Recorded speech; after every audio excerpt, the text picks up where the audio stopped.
નમો ભગવતે વાસુદેવાય।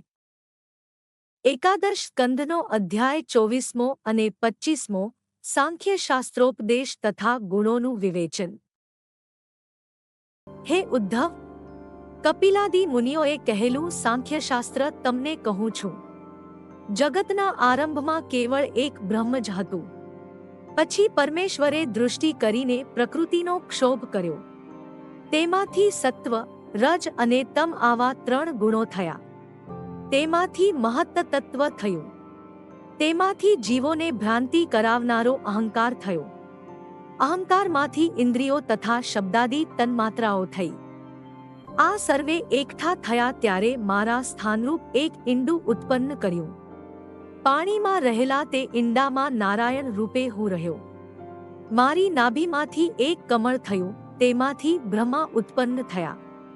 તે બ્રહ્માએ ભૂરલોક, ભૂવરલોક અને સ્વર્ગલોક રચ્યા। ત્રિગુણાત્મક કર્મ કરનારની ગતિ આ ત્રણ લોકમાં જ થાય છે।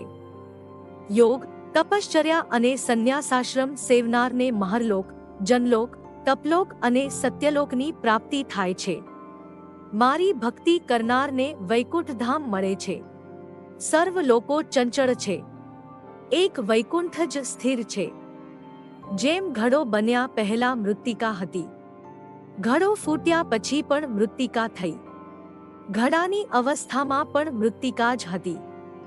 તેમ આભૂષણોમાં પણ આદિ, મધ્યે અને અંતે પણ સુવર્ણ જ હોય છે।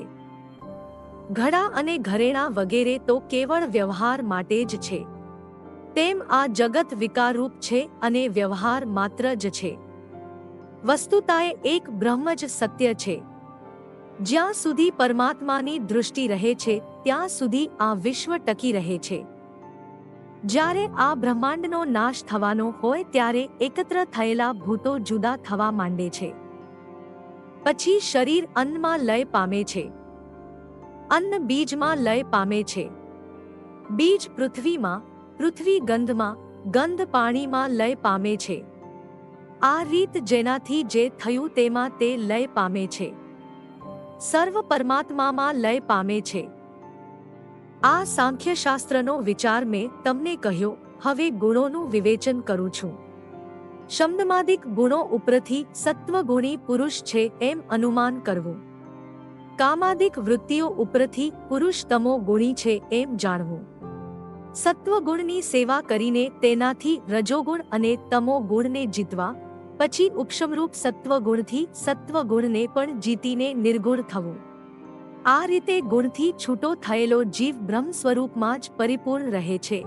એકાદશ સ્કંદનો 24મો અને 25મો અધ્યાય સંપૂર્ણ।